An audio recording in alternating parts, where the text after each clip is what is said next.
Commander Thavar of the Valdare Ascendancy watched the holographic display ripple with data streams from 164 successful conquests. Each world glowed green on his tactical map, subjugated, pacified, and integrated into the Empire's machine. His talons clicked against the armrest of his command throne as he reviewed the file for number 165. Terra, third planet of an unremarkable G-type star. The humans called it Earth.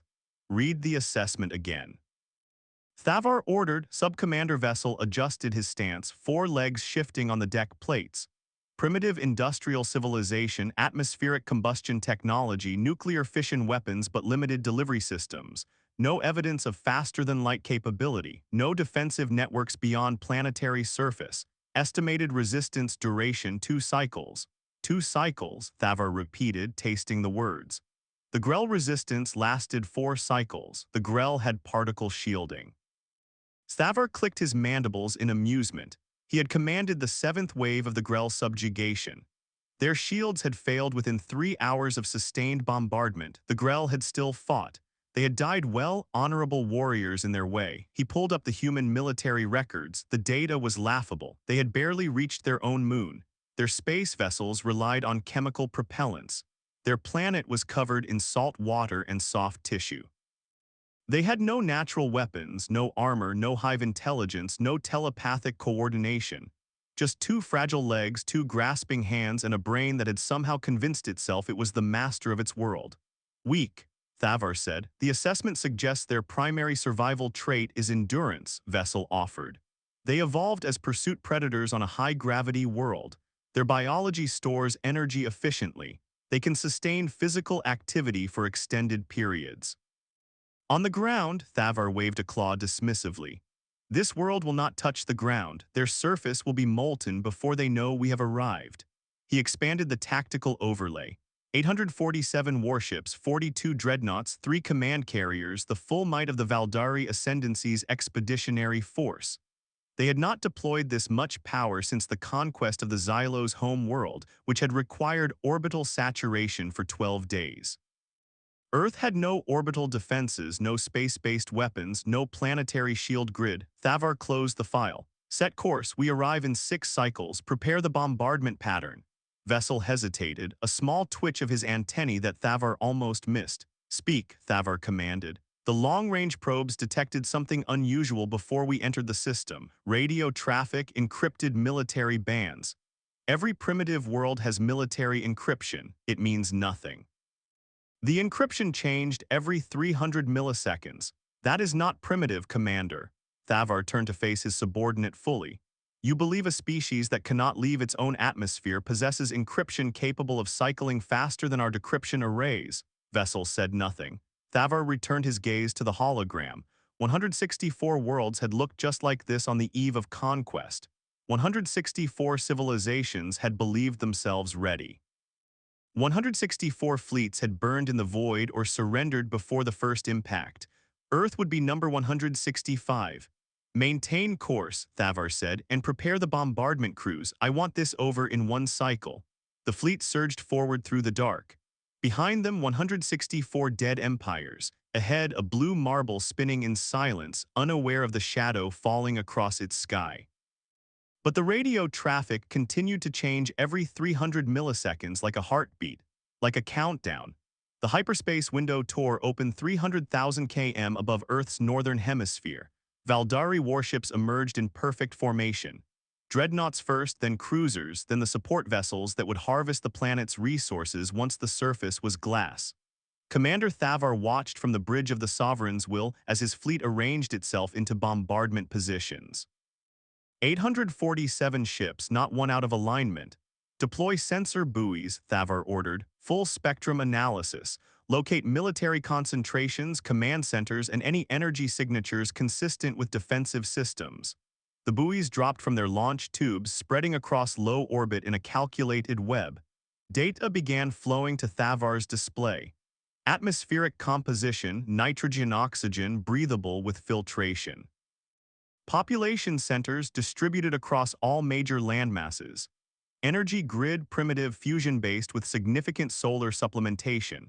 No defensive systems detected. Commander Vessel's voice carried an edge. Sensors are picking up rapid atmospheric launches, multiple vectors, multiple origins. Thavar's mandibles clicked. Surface-to-space missiles, primitive, not missiles, Vessel said. Vessels, small vessels, hundreds of them, thousands.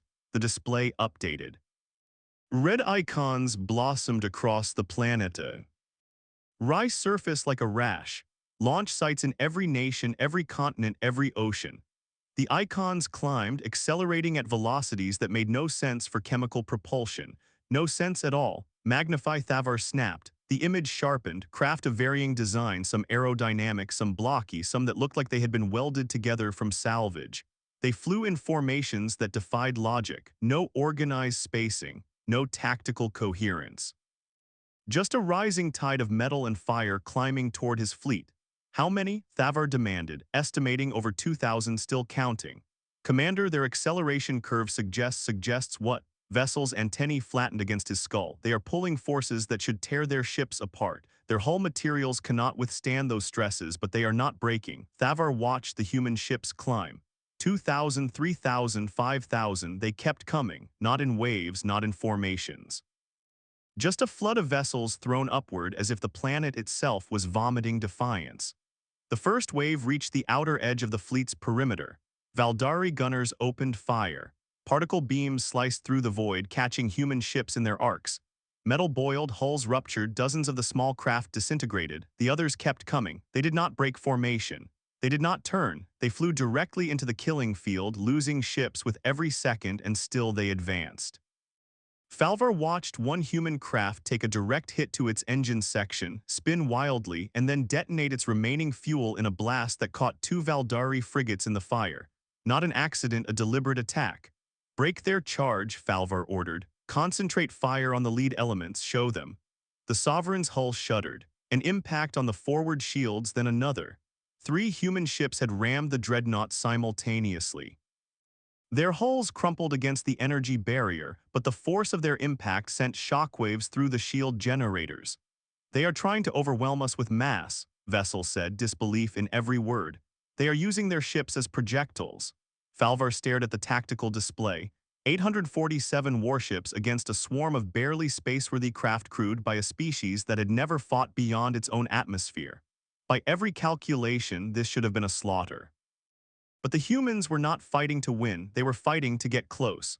All ships, Falvar barked, increase distance from the planet, do not let them. The display went white, then it went dark. Falvar's vision cleared slowly. The bridge had gone dark, emergency lighting casting red shadows across the twisted remains of his command console. Smoke curled from damaged systems. He could hear screaming, high-pitched, keening sounds from crew members caught in the secondary blast. "What hit us?" he demanded. No answer. Vessel lay crumpled against the far wall, one leg bent at an impossible angle. Thavar dragged himself back to his command throne and forced the tactical display to reboot. The image that appeared made his stomach clench. The human ships had changed tactics. They were no longer charging in straight lines. They moved in spirals, in figure eights, in patterns that seemed random until Thavar watched 3 of them converge on a Valdari cruiser from 6 different approach vectors simultaneously. The cruiser's point defense couldn't track them all. 2 of the human ships died. The third planted itself into the cruiser's engine housing. The explosion tore the cruiser in half. "Impossible," Thavar whispered. "Their navigation computers cannot process those trajectories. They cannot predict those intercept points." "They are not using computers," a voice said from behind him. Thavar turned. Vessel had dragged himself to a secondary display, one arm hanging useless, antennae twitching with pain. He pointed at the human vessels. "Watch them, watch how they move." Thavar watched. The human ships rolled and dove through the firestorm, their pilots throwing their craft into maneuvers that should have killed them. They flew by instinct, by experience, by a kind of madness that turned space combat into something the Valdari had never seen. "They are not calculating," Vessel said. "They are feeling."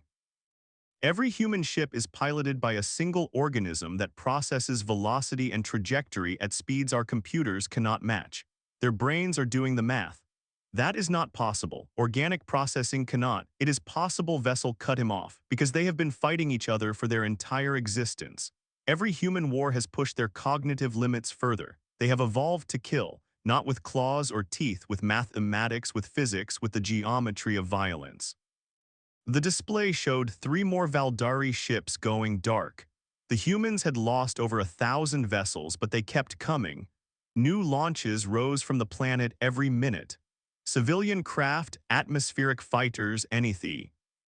NG that could reach orbit. The Valdari had come expecting to fight a planetary defense network. Instead, they were fighting a species that had turned its entire population into a weapon.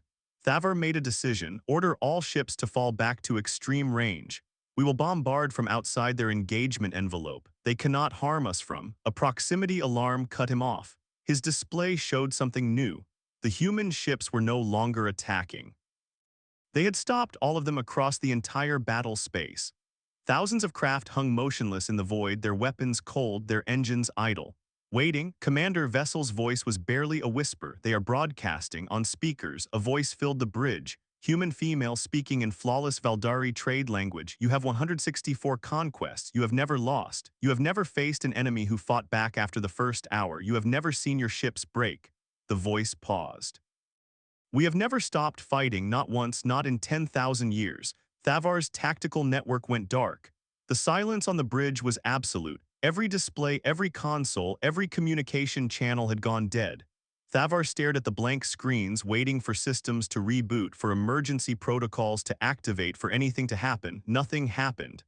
Battle network status, he demanded. No response from his crew. They stood frozen, watching their own dead displays, their antennae trembling. Thavar grabbed a subordinate and shoved him toward the auxiliary systems. Manual reboot now, the subordinate scrambled to obey. Fingers worked across backup controls, lights flickered. A single display came to life, showing fragmented data, scraps of information pulled from the ship's secondary sensors. We have been cut off, the subordinate reported. Every ship in the fleet. Their communication arrays are functional, but the network is rejecting all connections. Something has injected corruption into the command protocols. Thavar's mind raced. This was not possible. Valdari battle networks were hardened against every known form of electronic warfare. They had conquered 164 worlds, absorbed their technologies, adapted their countermeasures. Nothing should be able to breach their systems. Tactical, he barked. What are the human ships doing? Another display flickered to life. The image was grainy, full of interference, but Thavar could see the human fleet. They had not moved. Thousands of small craft hung in perfect stillness, arranged in a formation that stretched across the entire battle space. It took him 3 seconds to understand what he was seeing. The human ships were not just sitting idle. They were positioned in a pattern, a mathematical pattern. A web of geometry that surrounded his fleet on every axis, forming a shape that made his visual processors ache when he tried to trace its boundaries. They are mapping us, Vessel said from the floor. He had pulled himself upright, leaning against a bulkhead, his damaged leg dragging behind him. Every human ship is broadcasting a low-frequency signal. Individually, each signal is harmless. Together what? Together, they are triangulating our positions. Every ship, every weapon, every shield generator. They know exactly where we are, not in general terms. They know our coordinates down to the millimeter. Talvar turned back to the display. The human formation had shifted while he watched, ships moving in precise coordination, adjusting their positions by fractions of a degree. The pattern was changing, evolving, becoming something else. They are not just mapping us, Vessel continued. They are hurting us. Look at the gaps in their formation. Every opening leads to the same destination. Talvar looked. Vessel was right. The human ships had arranged themselves like teeth, like a cage within a cage with only one exit. A corridor of empty space that led directly toward the planet's dark side. The gravity well, Talvar breathed. They want us trapped in the gravity well. A new voice emerged from the bridge speakers, the same human female, calm and precise. You are now inside a compression field. Your faster-than-light drives will not function. Your sublight engines will operate at 40% efficiency. Your weapons will degrade by 70% with every shot fired. The voice paused. This is not a negotiation. You have 3 hours to decide your fate. Every human ship outside your perimeter carries a nuclear payload. If you attempt to leave, they will detonate. The radiation will disable your remaining systems. You will drift. You will wait. You will starve. Talvar gripped his command throne so hard his talons left gouges in the metal. You cannot do this, he said to the empty air. We are the Valdare Ascendancy. We have conquered. 164 worlds, the voice interrupted. We know, we counted, now let us tell you about ours. The display changed. A new image appeared, Earth seen from orbit, blue and green and white, beautiful, calm. Then the image zoomed in. Cities, farms, oceans, mountains, history. We have been killing each other for 10,000 years. The voice said, we have fought world wars. We have built weapons that could end our species in an hour. We have looked into the abyss and chosen to live anyway. The voice hardened. You are not the first empire to come to our world. You are the first to survive long enough to hear this message. Talvar watched the countdown timer on his damaged display. 2 hours, 47 minutes remaining. The human ships had not moved. They hung in their geometric pattern, patient as stones, waiting for his decision. He had none to give. Status report. He demanded for the 10th time. The subordinate at the auxiliary console shook his head. Navigation is non-responsive. Sublight engines are online, but output is severely reduced. Weapons are functional at 23% effectiveness. Shields at 41%. The compression field is commander. I cannot identify the energy source. It is not anything in our databases. What do you mean, not in our databases? I mean the humans are generating a field that should require technology 2 centuries beyond their apparent development level. Either our initial assessment was catastrophically wrong or they have been hiding their capabilities. Thavar remembered the encryption, changing every 300 milliseconds like a heartbeat, like a warning they had ignored. They were not hiding, he said slowly. They were waiting. Vessel limped to his side, medical foam sealing the worst of his wounds. His eyes were fixed on the display, watching the human formation with an expression Thavar had never seen on a Valdari face. Fear. Commander, I have been analyzing their tactics, their ship designs, their communication patterns. None of it makes sense by galactic standards. They have no unified command structure. Their vessels are built by competing nations with incompatible technologies. Their pilots learn to fly in machines that kill them if they make a single mistake. That describes a species on the edge of collapse, Thavar said. No, Vessel replied. That describes a species that has optimized itself for chaos. They do not need unified command because every human pilot makes the same decision independently. They do not need compatible technologies because every human engineer builds tools that can interface with anything.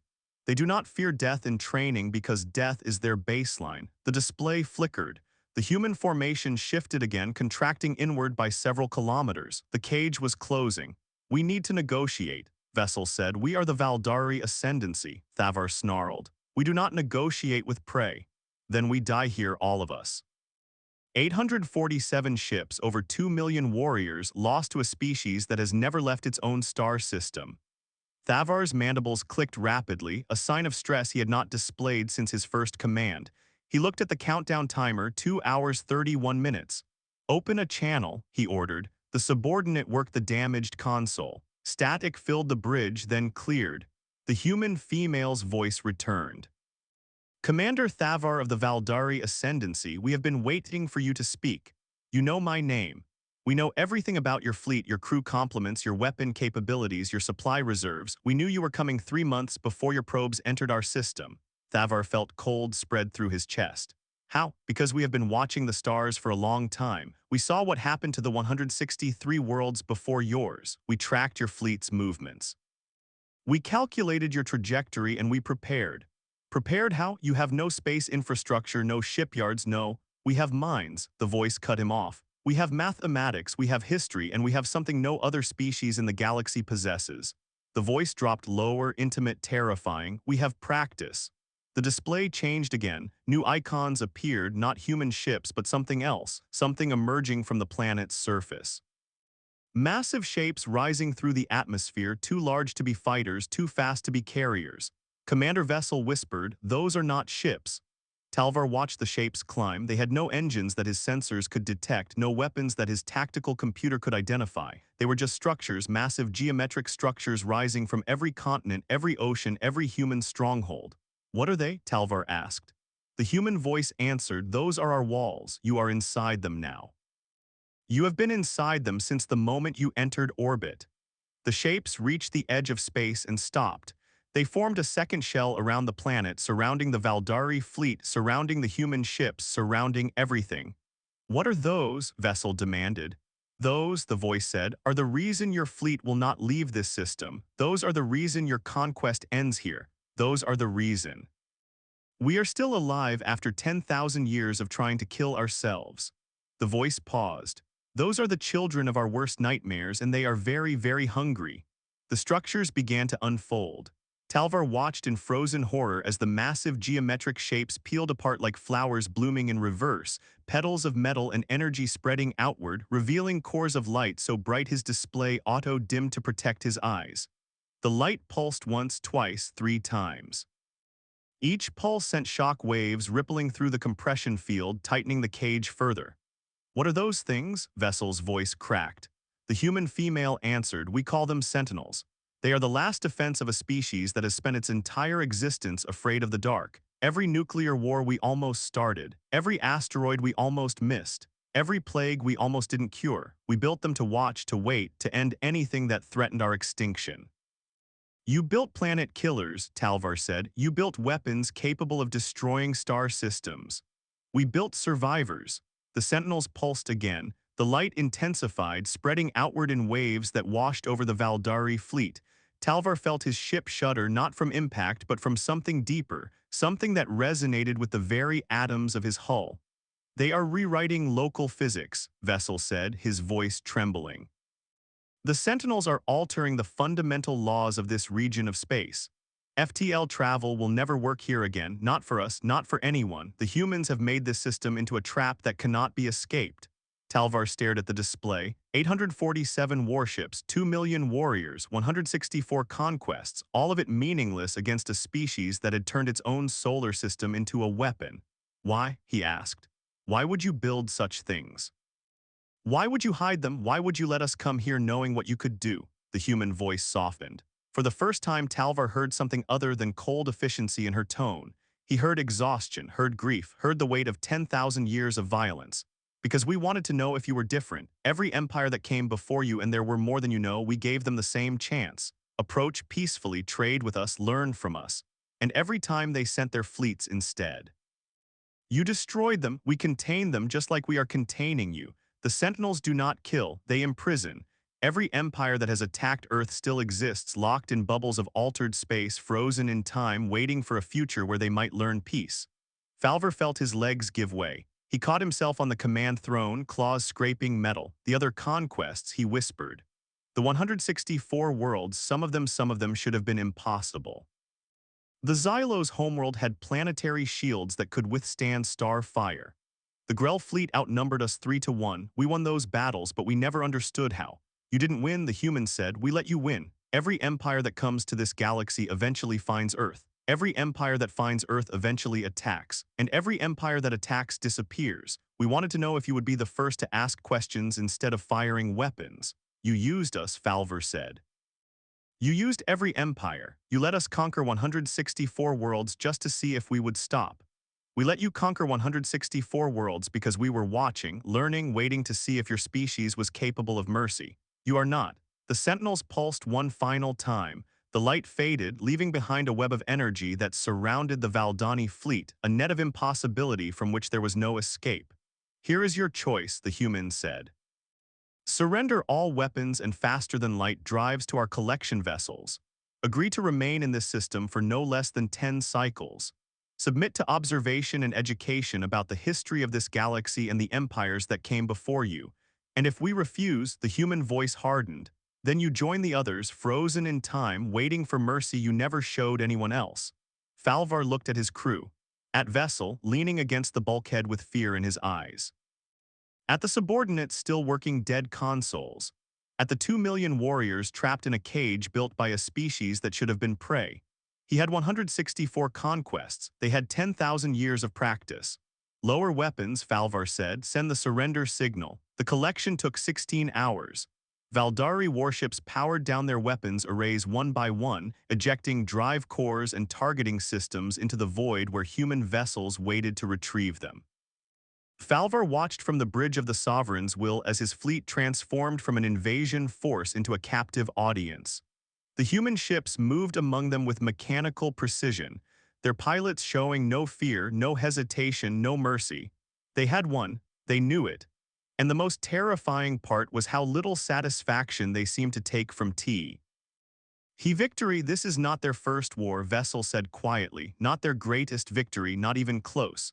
Falvar nodded. He had come to understand that over the long hours of surrender, the humans had not celebrated when his fleet powered down, they had not cheered when the last drive core was ejected. They had simply continued, like workers completing a shift, like soldiers finishing a patrol, like people who had done this before.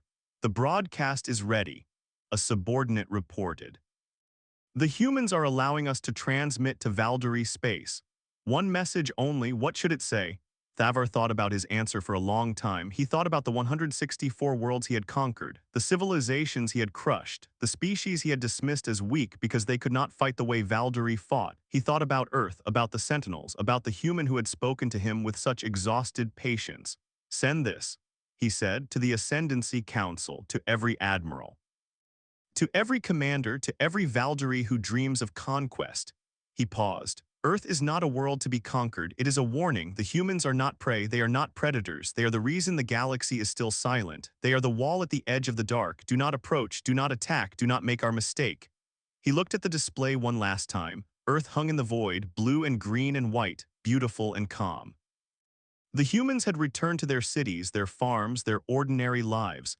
They were not celebrating, they were not gloating, they were already preparing for the next empire, the next fleet, the next arrogant commander who believed that 164 conquests meant something in a galaxy where humanity had been fighting since before the Valkyrie learned to walk.